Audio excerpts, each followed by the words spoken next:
All right, I will say good morning. Good morning. Let us begin by thanking our sponsors for this morning share. To thank our Talmud Torah sponsors for the month of ER Stephen Teri Czinn for dedicating all the Shuman Drashos this month in honor of their newest grandson, Matan Shmuel Aharon.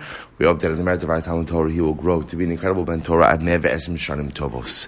To thank our Day of Learning sponsor, Mr. Lawrence Suffness, in memory of his beloved father, Joseph Suffness, Zichron Devracha, and our Daf Yomi sponsor today, Mr. Bennet Goldberg, a creation of the yahrzeit of his mother, Faiga Raizel Bas Zelig, Zichron Devracha. We hope that in the merit of our Talmud Torah, all of the neshamos have an aliyah and the families a nechama.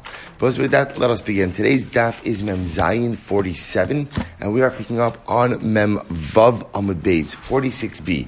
So we left off yesterday. Amr Rabbi Shmuel ben Levi Hamahalich Baderach. So also, if you remember again, we left off with the intro into the discussion about the power of Levia, the power of accompanying someone when they leave your presence. So we're picking up Amr Rabbi Shmuel ben Levi, which is 2, 4, 6, 8, 10, 12, 14, 16, 18, 22, about 22 lines up from the bottom. So Rabbi Shmuel ben Levi says as follows: Hamahalich b'derech ve'eino levia. What happens if someone is walking on the road? And mostly what we've begun to see is escorting someone is not simply, something nice that we do, but rather, again, in the eyes of Chazal, it was something which guaranteed the safety of the traveler. So then Rabbi Shmuel ben Levi says, what happens if a person is traveling, ve'eino levia, and he doesn't have someone to accompany him? So what should he do? So yahrzeit b'Torah, person should learn. It's beautiful, because learning by definition provides one with a sense of security as well. Shne'emar kelevias chein heim l'rashecha va'anokim l'gargarosecha. Rabbi Shmuel ben Levi, v'shil arba psios shalava paro di Avram, because of the 4 steps that Paro escorted Avram when he left Mitzrayim. Shne'emar vayitzav alav Paro anoshim nishtabed babanav arba meos shana. Ultimately, again, he was able to enslave Avram's children for 400 years. Shne'emar va'avdu ve'inu osam arba meos shana. So we'll say there's a lot of discussion exactly why that's a reward. In other words, reward is usually looked at as something positive. Right here, again, Paro's reward for Levia, for escorting Avram, said he had the ability to go ahead and enslave. Okay, so there's much to see on all of these Gemaras. We'll have to be strategic on what we go a little bit further into. Tomorrow was right. Rabbi Shmuel.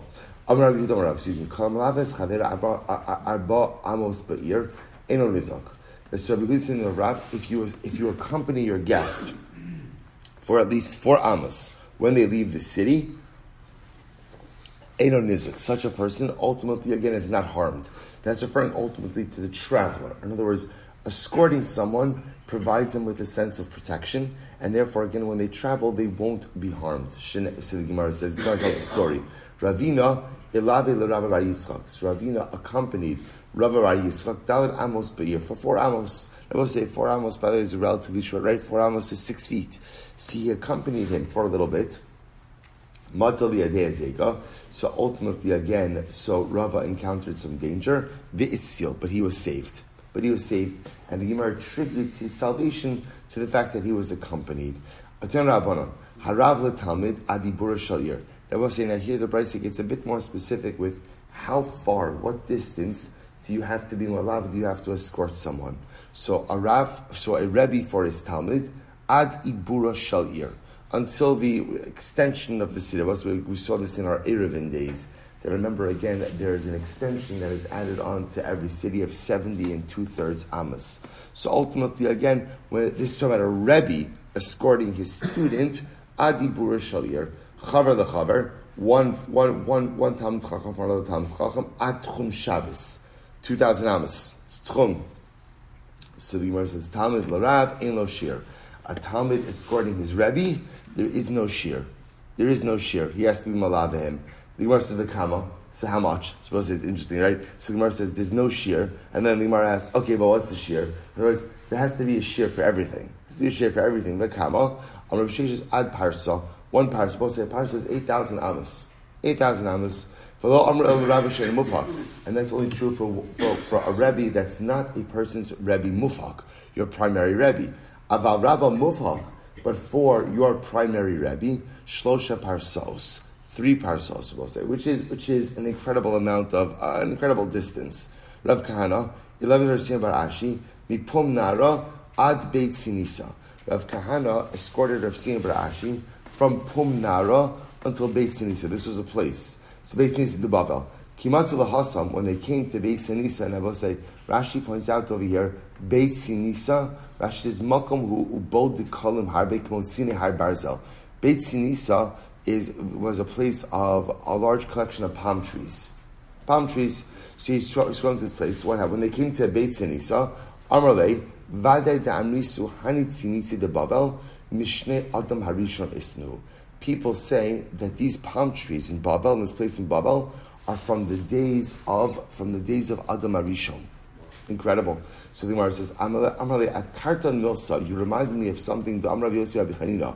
He says, "My dichsiv ba'aretz lo avar ba'ish v'lo yashav Adam sham." What's the meaning of the pasuk?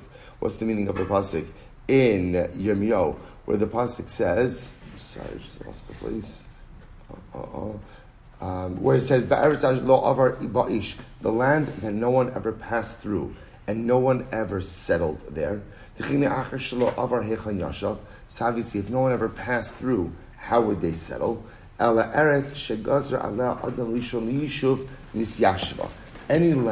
that Adam Rishon decreed should be inhabited, ultimately again was inhabited. So it's an interesting idea. Apparently, Adam Rishon decree. It's water. I don't want anyone to think that I'm in the same boat as everyone else. So something. So Lamaisa, any land that Adam Harishon decreed should be settled, ultimately again was settled. Any land that Adam Harishon didn't decree would be settled or be habitated, wasn't habitated. Rav Mordechai loved Rav Ashi being Hagronya, Bar Beikipi. So Rav Mordechai escorted Rav Ashi from Hagronya up to Beikipi. V'amrilei ad Beidura. Okay? Rabbi Yochanan Mishram B'Meir. Kol shinu malava u'mislava kilu shofech damim. Well, this is a very profound statement. Any person who does not escort, or any person who does not allow himself to be escorted, is as if he has spilled blood. Now, I'll say, we have not gotten into this yet, exactly what is this? In other words, we've always, right before you learn this sugya, if somebody were to ask you, should you escort people, again, we assume the context we're talking about over here, someone's at your home, right? They're leaving your home. What should you do? Escort them. If I were to ask you, what's the source of that halacha, what would you say? It's just proper midos, good midos. What you clearly see from the Gemara here is there's something much bigger at play, right? In other words, this is not just about midos. This already is something much bigger. So we're going to get into the deeper hashkafa. Let's just finish up this last story. So the Gemara says as follows, and now it even gets a little bit stronger. Any person who doesn't escort someone else, Steve, thank you so much. Thank you. The Rebbe Shalom should bless you with incredible bracha and hatzlacha and mazel. Kol mashalos libecha l'tova me'v'esim shalom tovos. Oh my gosh! Wow! All right, thank you. Baruch atah Adonai Eloheinu melech haolam shakol niyeh b'dvaro.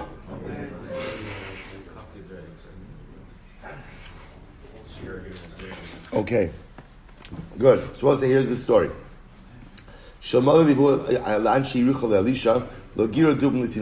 Because again, had the people of Yericho escorted Elisha, the whole story with the bears would not have occurred. Now, what is this talking about? Shneimar, Vayal Misham Beitel. He went from there to Beitel. V'hu Allah b'derech u'na'arim kitan yotzum min ha'ir. So we'll say, now, interestingly enough, so Elisha is coming to the city of Beitel. And what happens? When he gets to Beitel, he encounters these Na'arim, these young men, and they come out of the city, Vayiskal Subo, Vayomrulo, they begin to curse him, and they say to him, Ale kereach, go away bald one, Amrulo, so we'll say, so what's going on over here? Amrulo, they said to him, Shekrach to alinu es hamakom. So we'll say, we're going to see what ended up happening was as follows. these young men, the water in Beitel, the water in Beitel wasn't potable, wasn't drinkable. So as such, these young boys made their parnosa by bringing water to the townspeople. Well, Elisha went ahead and cured the water. He cured the water. So they got very upset at him because they said to him, "You stole our parnosa." So I say, "Why?" And therefore, again, they began to actually curse him and throw stones at him. So my una arim kitan. What does it mean arim kitan? Am Rabbi Lazar sheminu arim ben amisos kitan. They're na'arim, and that literally they were empty of mitzvos. Kitanim sheim kitani emuna. They were called kitanim because they lacked faith. So tana na'arim hayu ubizbizu atzmon ki kitanim. They were actually young men, but they behaved immaturely like children. Maskif Rav Yosef. Vidilma Hashem Koman. Maybe they were called na'arim because that was the name of their place. Milo Ksiv does it not say. Ve'aram yatsu gedudim vayeshu me'eretz Yisrael na'ara kitana. The Kashulam, we asked on that pasuk, na'ara ukitana. What does it mean na'ara and kitana? It's two different things. Amar Bidas kitana demin Neurim. What it means is a kitana from the city of Neurim. So maybe that's what it means over here, that they were from the city of Neurim. Hasam lo mefarish mekoma. Hacham mefarish mekoma. Here's the difference, I will say. There, it does not indicate where they are from. Here, it absolutely does indicate where they are from. Fine. Vayifan achara vayar vaykalim mishim Hashem. So Elisha looked towards them. He turned around. He saw them and he cursed them in the name of Hashem. Ma ra. What is it that he saw? Amarav ra mamish. It just literally means that he looked at them. Kedisanya, as you know, Rabbi Shmuel Silber, Komakom shenasnu chacham meinehem. Wherever the chachamim look, in other words, wherever they look with anger and disdain, o misa o oni. Either death occurs or poverty occurs. Shmuel says, he saw prophetically that each of them was conceived on the night of Yom Kippur. And obviously marital relations are prohibited on the night of Yom Kippur. We saw that they had a certain type of avodah zarah haircut. The beluris, what I say, was when they would grow out the back of the hair. This was a siman of avodah zarah. He saw, Elisha looked into them and he saw that they did not possess even a little bit of, even lachluk literally means like moisture. They didn't possess even the littlest trace, the smallest trace of a mitzvah. Maybe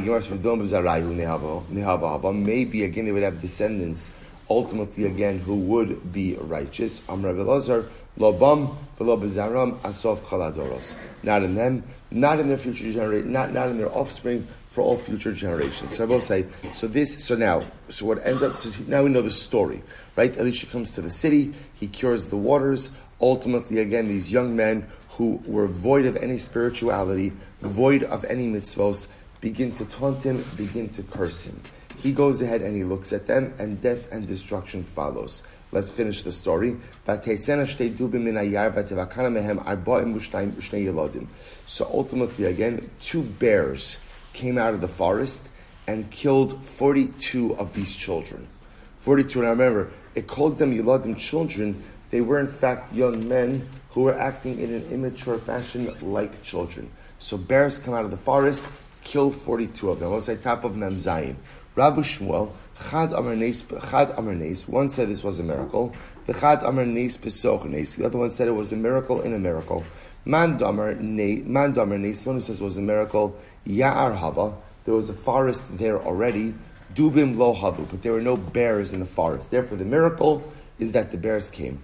Man Damar Nes Besoch Nes, the one who says there was a miracle inside of a miracle. Lo Ya'ar Hava, V'lo Dubim Hava. There was no forest and there were no bears.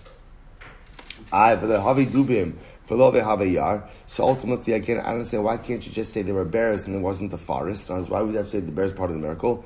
Because also, according to Rashi, what this means is, without the forest, bears wouldn't attack.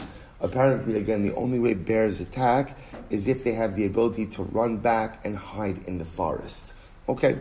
Amr of Chanina, Bishul Arba'im Mushnayim Karbano Shikriv Balak Melech Moav Hufku Mi Yisrael Arba'im Mushnayim Iladim. In the merit, I will say, of the 42 karbanos that Balak, the king of Moab, offered up, 42 Jewish children were killed. I was supposed to say, reminiscent of what we said before, because of the 4 steps that Paro was Malav Avram Avinu, he was able to enslave Avram's children for 400 years. In the merit of the 42 karbanos that Balak offered up to Hashem, When did Balak offer up 42 karbanos to Hashem? When he hired Bilam to curse the Jewish people. So in the merit of the 42 karbanos, ultimately, again, 42 Jewish children were killed. So the Gemara says, I'll point out, by the way, just how it's interesting how sometimes the greatest schar for the nations of the world is destruction of the Jewish people. Right? That's for some reason, there's a sense of fulfillment that the nations of the world find in that. In other words, give them a better bracha. Give them a bracha that benefits us. Sometimes the animosity and the hatred is so deep-seated and so deep-rooted that there's no greater hano than to see some type of setback for Klal Yisrael. So the Gemara says, "Ini, is this so?" Bam Rav Yehuda Marav. Both said this is beautiful. The olam yasok adam Torah mitzvahs. I feel the shalol lishma. Afal b'shalol lishma. A person should learn Torah, do mitzvahs, even not for the sake of heaven. Should we talk shalol lishma, ba lishma? Because we'll say sometimes things even done shalol lishma come to lishma. How so? Shebischar arba'im u'shnayim karbanos. Shehekriv Balak melech Moav. We'll say, get ready for this. Because of the 42 karbanos that Balak, the king of Moab, offered up, Zacha v'yatzasa mimenu rus. Wow. I will say, because of the 42 karbanos that Balak offered up. Now remember, why is Balak offering up the karban? Why is he doing this? He wants to curse Klal Yisrael. That's his goal.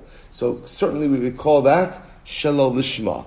But in the merit of the karbanos that he offered up, Shalol Lishma, he merited an offspring. Specifically, again, a granddaughter, ultimately, again, like Rus. Shiyatze mimenu Shlomo. Rus, of course, is the grandmother of Shlomo HaMelech. Well, the great-great-great-grandmother of Shlomo HaMelech. Shekasuv ba, Elef Olos Ya'ale Shlomo. It was that Shlomo builds the home in which hundreds of thousands of karbanos are offered. I will say, isn't that incredible? So in the merit of the 42 karbanos that Balak offered up, he is zocha to give birth, to have an offspring of Rus, who is zocha to have offspring like Shlomo, who offers up thousands upon thousands of karbanos. Rus, Bito Shel Eglon, Bito Shel Balak Haisa. Rus was actually a granddaughter of Balak. Right? Balak has a son Eglon, and Eglon has a daughter Rus. I will say absolutely incredible. Ta'avaso miul klalahavi. But at the end of the day, again, while that's true, that was a result. But remember, again, Balak's true desire was to curse the Jewish people. That was his true desire. Therefore, again, the truest reward was 42 karbanos. Again, gave him the ability for Klal Yisrael to lose 42 children. It happens to be, again, as a secondary reward, so to speak, he has a granddaughter who gives birth to Shlomo, who ultimately goes ahead and offers up thousands of karbanos as well. Both say incredible. And also, by the way, of course, an incredible Shavuos reference right here, just a little bit more than a week away from Yom Tov. Incredible. So the Gemara goes back to Anshi Ha'ir Elisha, Hinena Moshav Ha'ir Tov, Kasher Adonira. As well as say, so just before we go on, just understand why we in this story of Elisha. Now we're going to go back to it in just a moment. Why are we in the story of Elisha? Because we'll say Elisha's going from Yericho to Beit El, and the Gemara says, had the people of Yericho escorted Elisha, this entire tragedy with the loss of the 42 boys would have never happened. Right? Because apparently, I guess, they would have been there, they would have interceded, Elisha would have been calmed, or they would have prevented the boys from starting with Elisha, and the whole thing wouldn't have started. So at the end of the day, this is another story teaching you about the importance of Leviah, of escorting someone. So we'll say, so now what we've seen, what's come out, before we go on, what's come out over here is, this concept of Leviah, of escorting someone, is not simply a nice thing, but it's a clear halachic mandate, right? And clearly, again, there's this concept that if a person does not escort someone else, there's danger. There's danger involved, and there's culpability on the part of the person who fails to escort their fellow Jew. Right? So we'll say, what's the pshat? What's the power of Leviah? So we'll say, just want to share with you very quickly, there is a beautiful idea by the Nesiva Shalom. So the Shalom Rebbe says something so powerful. I want to quote you what he says as follows. He says, the Gemara, and remember again, what did the Gemara say? If you don't escort someone, it's as if you're spilling your blood. And also remember again, the Gemara said in the reverse. If you don't allow yourself to be escorted, you're also responsible for spilling blood. So what's the pshat? So I'll say, he says something incredible. He says, Perish, I just want to quote to you, klal b'nei adam. Shaz yesh lo koach harabim, v'kasher ha'adam hu yechidi hu nifrad, as yesh lo koach shel adam prati. So Rabbi said, this is incredible. The power of Livui, when you escort someone, what you are making the statement is, you are part of the collective. You are part of the group. You are not an individual, but rather, again, you are part of the klal. And I will say, when you are part of the klal, there is a koach, there is a schus, there is a power that you have. Conversely, when you're an individual, all you have are your own merits. Maybe they're enough, and maybe they're not. So I will say, that says, and the rest of the Rabbi goes on, he says, so this is so powerful. So therefore, again, when a person is traveling, by definition, they are susceptible to all types of danger. So if at the beginning of that journey, you embed that person in the context, in the rubric of the klal, then that person is not traveling alone. That person is part of the collective. That person is part of Klal Yisrael. That person has the shmiri yisir of what it means to be part of the klal. And that's why the obligation to seek out livui, I will say, the obligation to seek out accompaniment is both on, we'll call it the host and the guest. Don't travel alone. Don't travel alone. Because we'll say, at no point in life should a Yid ever be alone. A Jew always has to embed himself in the framework of the klal. So you're taking leave of your host, walk with the host. Again, because in that moment, what you're doing is you're saying, I'm not traveling as an individual, I'm part of the klal. That's what we'll say. What does the Gemara say? What happens if there's no one to escort you? What should you do? What should you do? And what did the Gemara say? Yahrzeit b'Torah. Because I will say, what is the other way in which we embed ourselves in part of the fabric of Klal Yisrael? Torah. And I will say, what a new dimension as to what it is that we do. I will say, especially as we lead up to Shavuos, where we celebrate Kabbalah, I will say, what is the power of Torah? So, of course, the power of Torah is, it teaches us how to live. Right? Without Torah, I don't know what to do. So Torah teaches me how to live. What else is Torah? The power of Torah is a window into the divine. After all, again, the Medrash calls the Torah the daughter of the Ribono Shel Olam. Torah allows you to connect with HaKadosh Baruch Hu. But there's another dimension of Torah. Torah allows me to connect with Klal Yisrael. Torah is our glue. Torah is what holds us together. We'll say, this is an incredibly important idea. What is the glue of Klal Yisrael? It's Torah. It's the only glue. It's the only glue. There's nothing. There are other things that could help bind us together. But the only thing that is the true eternal glue of Klal Yisrael, right? That's Torah. And that's what the Gemara says. What happens if there's no one to escort you, no one to accompany you? Ultimately, yahrzeit b'Torah. Learn, and that learning ultimately, again, will embed you in the framework of your people. Or as I will say, the highlight of the concept that the Gemara is highlighting is a Jew should never be alone. The moment you're on your own, I will say, is the moment you open yourself up to all types of difficulties and dangers.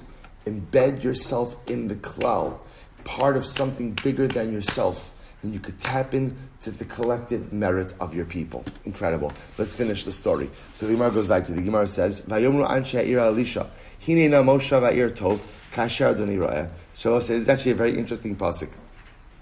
So the pasuk says, the people of the city said to Elisha, "The city is a good place." So the lashon of the pasuk is, they said to Elisha, "Vayomru anshe ha'ir Elisha, hinei Moshe va'ir tov, kasher Adonai ro'eh, v'mayim ro'eh v'aretz mishakelas." This is incredible.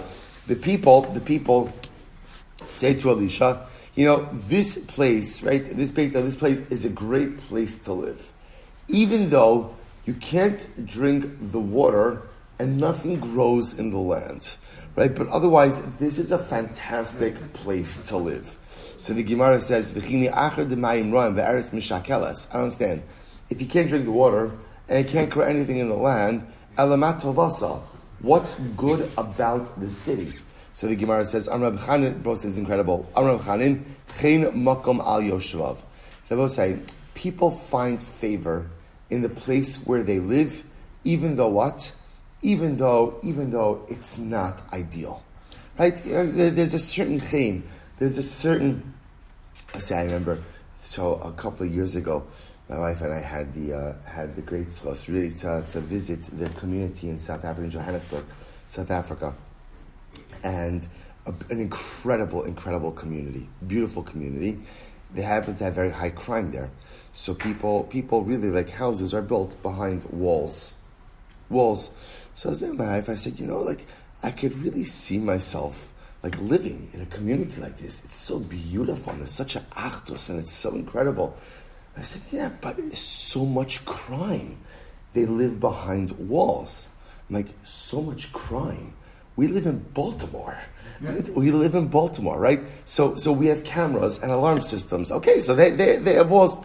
It's so fascinating. How, again, people, right, where you live has a chen, right? Where you live has a certain favor. You get used to where you live, even though it's clear at the end of the day that there are so many problems with it. But the Maisa is a certain chen, there's a certain favor you find in the place where you set up shop. Rabbi Yochanan says incredible Gemara.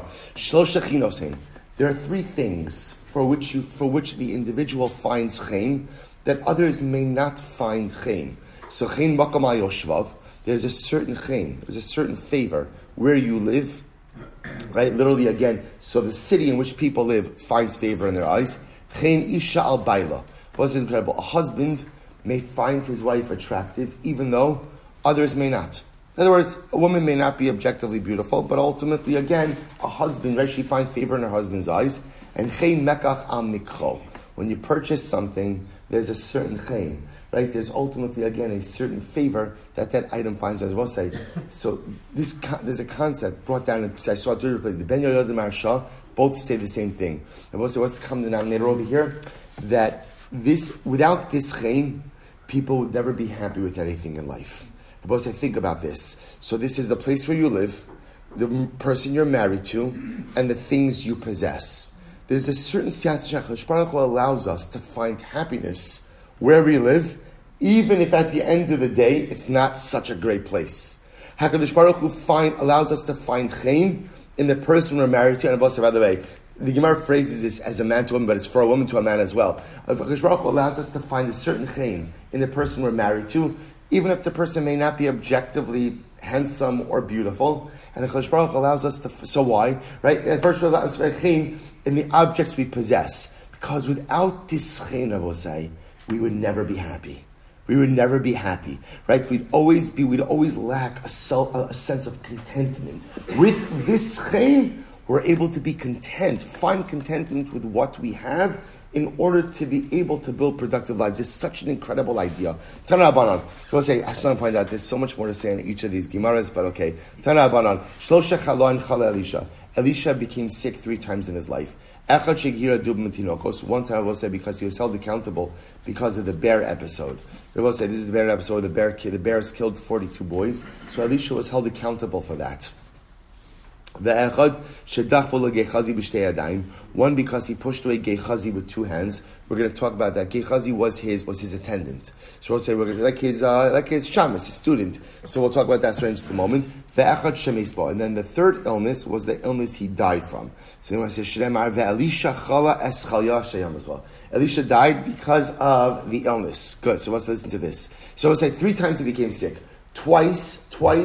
Because again, he did something wrong, right? Because the episode with the boys, the episode with Gehazi, 3rd time he became sick, that's the illness he died from. Well, see, here we go. What's the story of Gehazi? So the Gemara says, Tana Banan, the Olam Tehei is incredible. The Olam Tehei, small docha v'yom mikameras. Well, see, this is a profound Gemara. In general, when you push someone away, you should push away with the left hand and bring close with the right hand. I will say, what does that mean? That sometimes in life you have to rebuke someone. Right? So when you rebuke, that's called pushing away. When you rebuke with the left hand, where again, it's considered to be the weaker hand, rebuke with the left hand, but while rebuking, pull the person close as well with the right hand. So push away a little bit, but pull closer even more. So the Gemara says, Lo ke Elisha, shedachlu Gehazi b'shtei yadav. Don't be like Elisha, who pushed away Gehazi with 2 hands, or ki Yoshua ben Prachya, shedachlu le'echad mitamidav b'shtei yadav. Or like Yoshua ben Prachya, who pushed away his Talmud with 2 hands. We're going to talk about both of these stories. I will say first of the widest lines. Here we go. Elisha Mahi. I will say, what's the story with Elisha? Dichsev, Vayomer Naaman, Hoil, Kach Kikarim Uksiv. Vayomer Elav, Lo Libi Halach, Kasher hafach ish me'almer kafto likrasecha. Ha'eis lakachas es hakesef, v'lakachas begadim v'zeisim ukramim mitzon. So we'll say, so listen to this. Problem? Okay. So the Gemara says as follows. So we'll say, this is a really incredible Gemara. So we'll say, so now listen to this. So the Gemara says as follows. So just to give you the background of the story. So there was a Naaman who was a general of Aram, was afflicted with tsaras. He came to Elisha to heal him. And what occurred? So Elisha healed him. So Naaman offered to pay him a lot of money, but Elisha refused. Elisha refused the money. Shabbos says, so what occurred? So afterwards, Gehazi, Elisha's attendant, saw an opportunity here to get rich quick. He ran after Naaman. He said, "Oh, my master reconsidered, and he'd like the money.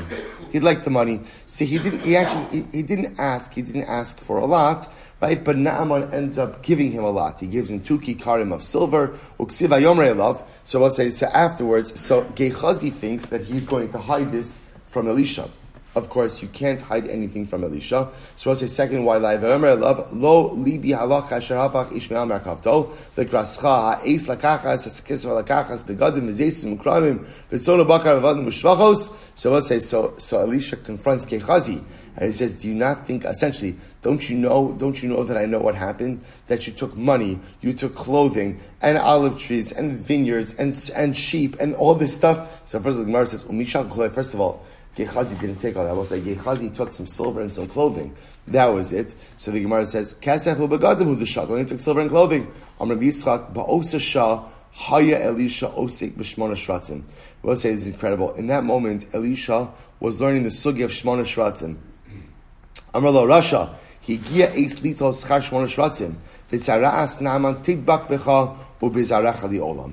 So we'll say, so what he was telling to Gehazi was, it's not just that you lied and you manipulated the situation and you for personal gain, but rather what you also did is you missed out on the opportunity to learn. I will say, so that's what he was rebuking Gehazi on. This is really an incredible yahrzeit in general. I will say, sin, when we sin, which inevitably we do, but there's compounded loss. Compound loss is every single time I commit an avera. Number one, there's the avera I'm committing, and at the same time in which I'm committing the avera, I could have used that same time and that same energy to do something good. That's the compound loss of yahrzeit. Number one is the actual commission of the sin, and number two is in the time and with the energy with which I was sinning, I could have been doing something profoundly positive. And that's what Elisha says to Gehazi. Not only did you lie, and not only did you go ahead and manipulate the situation for personal gain, but we were learning, and you missed out on all of that Torah. You missed out on that entire sugi. It's incredible. Therefore, I will say, what was the punishment ultimately again for Gehazi? What was the punishment? The punishment was that the tsaras of Naaman will now cling to you and your descendants. The Gemara says, "Va'arba anashim hayu mitzoraim." So I'll say, ultimately again, the pasuk, the Navi talks about four men who were perpetual mitzoraim, lepers, who lived outside Yerushalayim. Amar Rabbi Yochanan zu Gehazi u'shloshas banav. These were Gehazi and his three sons. Vayelech Elisha Damasek. So we'll say Elisha went to Damasek. Lama halach. Why did he go? Amar Rabbi Yochanan shalach lahachzir leGehazi b'tshuva. I will say at a certain point, Elisha realized that he dealt too harshly with Gehazi. He dealt too harshly with him, and therefore again, he went to go ahead and bring Gehazi back into the fold. So the Gemara says, "V'lo chazar," but Gehazi would not return. Amar lo chazar b'cha. So Elisha says, "Gehazi, do tshuva, come back with me." Amar lo kach mikublanim imcha. He says, "Rabbi, I learned from you. Kol mi shechata v'hechti es harabim ein maspikin biyado lasas tshuva." We learned that whoever sins and causes the public to sin cannot do tshuva. So Gehazi was saying, I'm too far gone, because not only have I sinned, but I've caused others to sin. So the Gemara says, my avad. So what did Gehazi do that he caused others to sin? Iketa amri even sho'eves talalo lechatas yiravam ve'mido bein shamayim la'aretz. V'iketa amri shem shamayim shem chakak la'apuma v'haisomeres anochi V'lo yeh lecha. They both say this is incredible. So some say after Gehazi was rejected from Elisha, they both say he went over to the other side. Now remember again, Yeravam ben Nevat was the first king over the split kingdom of Yehuda and Yisrael. Yeravam did not want Jews to be Ola Regel to Yerushalayim. So what did he do? He created 2 golden calves. And he said, there's no need for anyone to go to Yerushalayim, just worship Hashem here. Now originally, the golden calves were still a form of service of Hashem. Later on, they devolved into a form of Avodah Zarah. So Gehazi decided to help out. What did Gehazi do? So I will say Gehazi installed magnets, a series of magnets inside of the calves, so that the calves would float, levitate. So it looked like, again, that they were flying, lending credence to their image as a deity.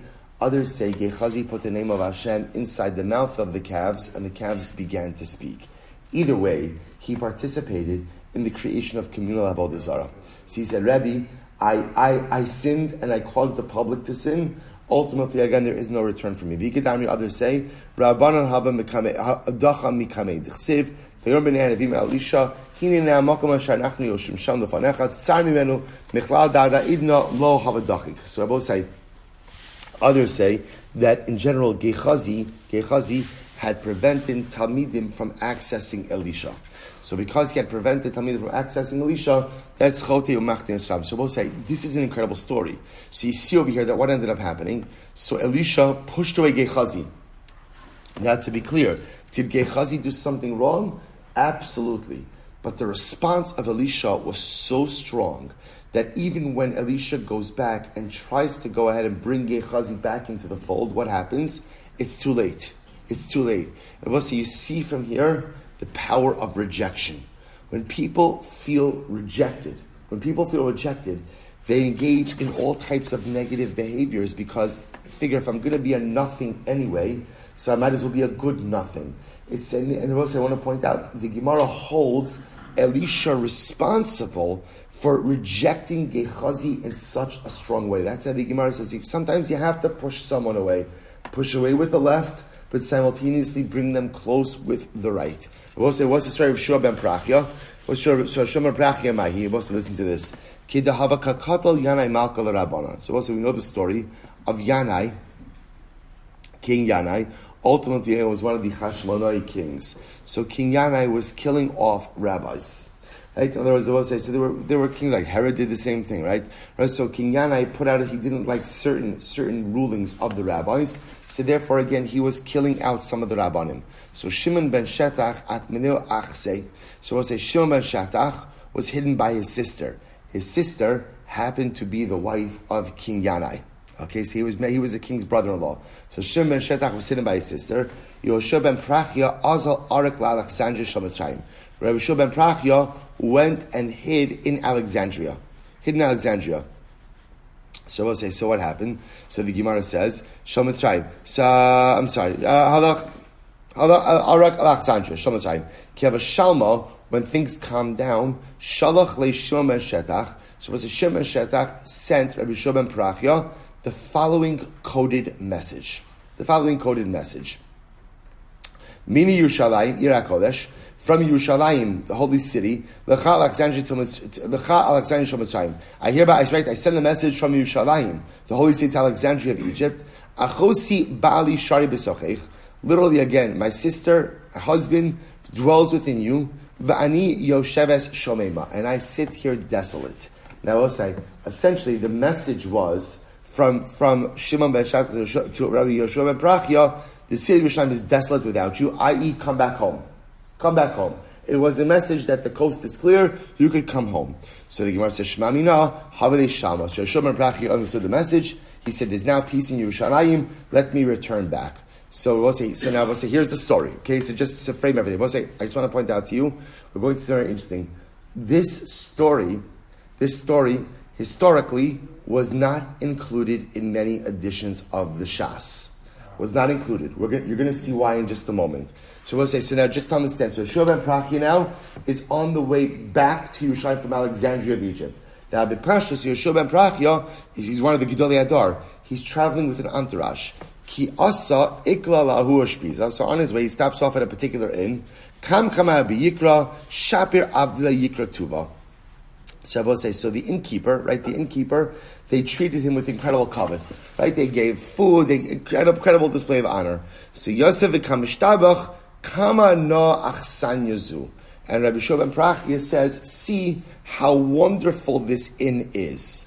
Amrle echa mitamidov. One of the students said, Rabbi, she's not so beautiful. Einah trutos. Her eyes are a little bit slanted. So we'll say, so here Yoshua ben Prachia is praising the inn. This student thought that the Yoshua ben Prachia was talking about the innkeeper, the woman, and saying how beautiful she was. And the student comments back, essentially saying she's not so beautiful. So what happened? So the Gemara says, Amarli Rasha, Bekach ata osek. Rabbi Shimon ben Prachia says to the student, what are you talking about? You think I'm talking about a woman? Right? You think publicly here I'm talking about the beauty of a woman who's not my wife? So he says, so we'll say, it's problematic on two levels. It's problematic that this is what the student thought the Rebbe was talking about, and it's problematic because this is what the student himself was thinking about. So apik arba me'er shipuri v'shamte. So we'll say again, literally he took out 400 shofros and he excommunicated him. So Rabbi Shimon ben Prachia excommunicates this student. Kol yoma asla kamei v'lo kibeh. We'll say so the student was profoundly sorry, right? And wanted to do tshuva. Every single day he came to Yoshua ben Prachia. V'lo kibleh. Yoshua ben Prachia would not accept him. He was so incensed at what happened. He would not accept him. Yom achad have a kari kriyashma. So we'll say one day Yoshua ben Prachia is in the middle of davening Shema. Asa lekamei, and the student came to him once again to ask for forgiveness. Have a b'daita lekebel. We'll say that day Rabbi Shimon ben Prachia was going to accept the student back into the fold. Ach v'leviadei. So we'll say here's the problem. The student came to the middle of Shema. So Rabbi Shimon ben Prachia was going to accept him. So we'll say what did Rabbi Shimon ben Prachia do? He motioned to him to come back later because he's in the middle of Shema. What happens? Savar madchi dochile. But the student assumed that the motion wasn't to come back. Rather, what was the motioning? Go away. Go away. So once again, the student thought that he was rejected. Azal, zakaf levinta palcha. And I both say, now literally translated, what does it mean? What did he do? He stood up a brick. He stood up a brook and worshipped it. In other words, the student decided that if I am going to be rejected from Yiddishkeit, then I'm going to go ahead and worship idolatry. Amrlei, when Rabbi Shimon ben Prachia finishes, he says to the student, come back, do tshuva. So Amrlei, kach mikublani mincha, Rabbi, I learned from you, kalachoti machti esarabim, ein maspikim biyado lasos tshuva. That if you sin, and you cause others to sin, because at this point in time, again, he had done avodah zarah, cause others to do avodah zarah, you cannot go ahead and do tshuva. Damramar kishef v'hises v'hidiach es harabim v'echti es harabim. So we'll say this student, what did he do? He did kishuf, he did sorcery, and when he misled, caused the public, he caused others to sin. Tani Rabbi Shimon Elazar Omer. So we'll say, so again, before we get to that, we'll say, why is this not included in many editions of the Shas? So I will say, there is in the Sotah, actually there's a whole piece. Rabbi Binyamin Lau has a great multi-series called Chachamim, where he goes to a stage to say he has this entire story, and from historical references, he points out that this student was the man who becomes known as Yeshu. As Yeshu, right, as Jesus. So ultimately, again, the rejected student of Rabbi Shmuel ben Prachia, ultimately, again, becomes Yeshu HaNotzri. I will say, just like, I just want to point out something amazing, just so you should understand that Yeshu, right, Yeshu, so Christianity comes from a rejected student of Rabbi Shmuel ben Prachia. Yishmael comes from a rejected son of Avram Avinu. And I will say, I just want to point out, the Ramban by Yishmael says, why is there so much animosity between Yishmael and Yisrael? So you know what the Ramban attributes it to? The Ramban attributes it to the fact that Sarah mistreated Hagar. Because Sarah mistreated Hagar, that's why there's animosity between the children of Ishmael and the children of Avram, right to this very day. And I will say again, what have been the two greatest sources of animosity for Klal Yisrael in this world? The descendants of Yeshu, the descendants of Ishmael. Constant, right? It's one of them is always, I will say, isn't it incredible? And where does it stem from? It stems from rejection. stems from rejection. I'll say, is it not an absolutely and overwhelming reality? That hatred, that animosity ultimately stems from their own rejection. And I will say, but another incredible yesod from the Rabbi Shmuel Silber is, I will say, just on a relationship level, sometimes there are fallouts that occur in relationships. I will say, fix them as soon as possible. Because Lamaisa, if you delay in fixing broken relationships, then sometimes even when you're ready to do so, look what happened. Right, the Yoshua Ben was ready to accept this student back. He was ready to accept it. But what happened? The day in which he was ready to accept it, it was in the middle of Kriyas Shema. If you delay fixing your relationships till some more opportune time, often that opportune time never comes about. If there is a relationship in a state of disrepair, repair it quickly, repair it now. If you wait, sometimes that moment never comes. Because even in that moment when you're ready, there's a whole confluence of events which may prevent that relationship from ever being healed. It's such a tragic story. The Gemara ends.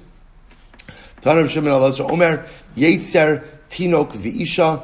Rabbi says incredible. When it comes to your Yetzer Hara, Rabbi says specifically the Yetzer Hara for relations. So when it comes to that Yetzer, that desire, Tinok, dealing with children, Isha, dealing with women, Tei small docha, push away with the left hand, but pull closer with the right. So we'll say, let's analyze each of these. So we'll say the Yetzer ultimately, again, we'll say, person has a desire for relations. So I will say, a person says, no, I'm going to totally vanquish that desire. Can't do that. Because there's mitzvah perivarivya, right? There's a mitzvah of appropriation. Furthermore, again, that desire, if channeled the right way, ultimately, again, is a very powerful tool in building marriage. So I say, but yet, at the end of the day, if it goes unchecked, it can get a person into all kinds of trouble. So to speak, push it away with the left, but bring it close with the right, which means utilize it in the proper way. And I will say, when dealing with children, I will say, no discipline is a disaster. Right? I will say, and this is one of the greatest things. People think today that they can't discipline their children. If I discipline my child, they're going to go off the derech. If you don't discipline your child, they're going to go off the derech. You have to discipline your children, and you have to discipline in a significant way. But discipline is done with the left hand. And while I discipline, simultaneously, I am building that child with love, with the right. It's the hardest part of chinuch. But if there's no discipline, no rules, disaster. All discipline with the right all the time, disaster. Discipline, firm discipline with the left, while simultaneously infusing that relationship with love from the right. Let's say how we deal in a marriage with a wife. We know, again, let's say that a husband has to be so sensitive with the feelings of his wife. Well, maybe there'll be a moment where, again, something significant or something, so a husband never disciplines his wife. Can't use that lashon. Right? It's not even a joke. Like, it's chas v'shalom, that doesn't even enter into the marital lexicon. But Lamai says sometimes there's a difficult moment in a marriage where maybe a husband has to say something. Right? It happens sometimes in relationships where something has to be said or something has to be done.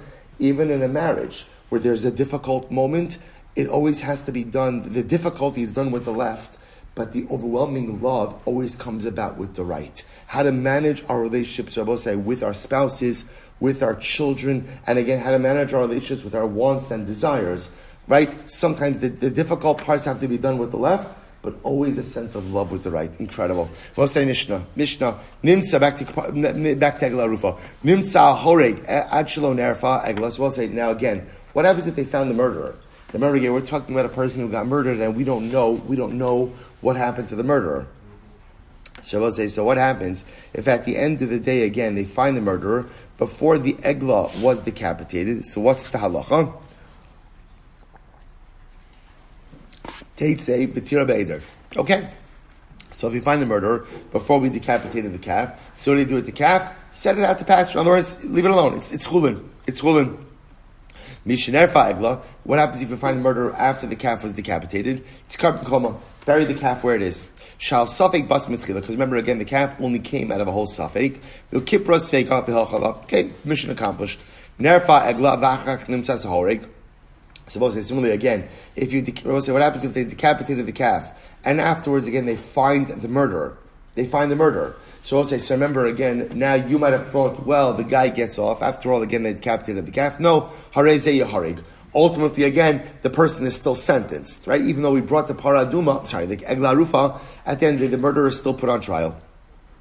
Eid echad omer ra'isi es hahoreg. So one witness says, I saw the guy who killed this person. The eid echad omer lo ra'isi. That person, other eid echad says, you didn't see anything. Ish omer es ra'isi. One woman says, I saw who killed this man. Another woman says that you did not see. What's the halacha? You orphan. They would decapitate. And I was supposed to say, because that, remember again, the witnesses cancel each other out. One witness says, I saw the person who killed this individual. And two say you did not see. Hayu orphan, because we'll say again, that's 2 against 1. So shnaim omrim ra'inu. 2 say we saw. And 1 says you didn't see. Lo hayu orphan. Ultimately, again, they were not to egla rufa, because halacha l'maisa, again, you have 2 witnesses. Mishra will say, incredible end of the Mishnah. Mishra ratzchanan. Once it will say, again, murderers. There were more murderers. In other words, it will say that it's not just more murderers, but murders were happening in a brazen fashion. Batla egla rufa. They stopped doing egla rufa. Now, I will say, now, the reason they stopped doing egla rufa is, the whole chap with egla rufa is, you don't know who the murderer was. When there came a time when there was such a proliferation of murders, and some well-known, high-profile murderers, that when they found the dead body, essentially, they effectively knew who did it. So because they knew who did it, there is no din of egla arufa. What happens? So the Gemara says, Mishabar Elazar ben Dinoi, V'techina ben Prisha, Hayar Nikra, Chazru Likrosa ben Raska. So we'll say if they gave examples of this. For example, this guy, Eliezer ben Dinoi, who ultimately became known as Techina ben Prisha, and then they just called him Ben Raschan. They just kind of, shortened it to the son of the murderer. Right? And that's how he was known. So you had people like this, who were high-profile murderers. They stopped doing egla rufa, because when they found the dead body, they knew who did it. Mishraba haminafim. We'll say similarly again, when adulterers proliferated, paska mayim amarim. So the Sotah waters stopped working. Rabbi Yochanan ben Zakkai hifsik. Rabbi Yochanan ben Zakkai stopped them. Shnei amar lo efkod abanosechem ki tizinena va'kalosechem ki tinafena kihem. Mishmes Yosi ben Yoezer ish tzreida. Right, V'yosi ben Yehuda ish Yushalayim. When people like Yosi ben Yoezer and Yosi ben Yehuda died, batlu ha'eshkolos. The eshkolos no longer exist. And I will say, who are the eshkolos and what are the eshkolos? We'll discuss them in the Gemara. So the Gemara says, Shneimar ein eshkol le'echol b'chora osi nafshi. Yochanan kohen gadol havir hadayas meiser. Yochanan Kohen Gadol. I will say ultimately again stopped vidui meiser. So I will say vidui meiser is the process in years number 3 and 7 of going ahead and saying bi'arti hakodesh min habayis. I have removed all of the sanctified items from the home. So Yossi ben Yoezer stopped this practice. We'll discuss why. Afhu bitas ha'ma'orin ves ha'nokfin. He also stopped the ma'orin and the nokfin. What those terms are, we'll have to see. Amud Beis. Ad yamav hayupad ishmak Yerushalayim. Until his days, ultimately, again, the hammer used to clank in Yerushalayim. Again, we're going to discuss in the Gemara what all these things mean. In his days, you didn't have to ask if Demai was tithed or not, for he instituted that whenever you bought produce from an Amaretz, you had to tithe it. So I will say, obviously, the theme of this Mishnah is that at certain major turning points in history, so society unfortunately experienced a dramatic decline. And as a result of that decline, certain things were stopped. Let's analyze. So we'll say, how do we know that if the calf was decapitated, and then afterwards they found the murderer, that he's still put on trial? In other words, that the decapitated calf does not exempt him. Because we'll